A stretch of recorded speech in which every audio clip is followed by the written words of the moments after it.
we are. I'm gonna open this up for you guys so you see what's inside.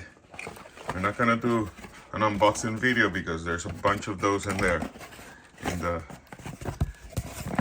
internets. But I'll show you quickly. This is how it comes. Right, it has all these brushes.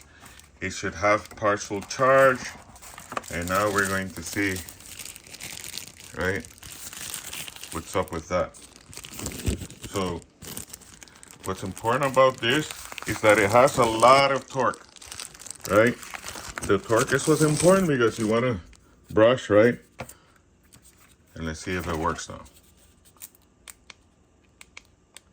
So we need to charge it. And the charge port is right there. It's USB-C. It includes the cable for you to charge it if you don't have C connections.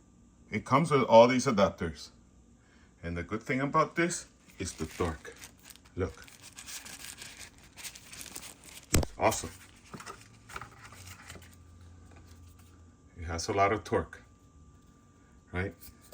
So when you press here, and then you press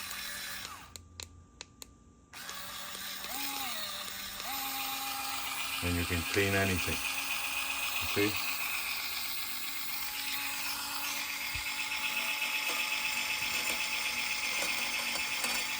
And what's good about this is that this is magnetic. Right? Let me stop it. Right? And then you change it just by doing like that. You don't have to do too much. Even with one hand, look, check this out. Just put it there. And it magnetically latches onto it. It's really, really cool. Super, super, super recommended.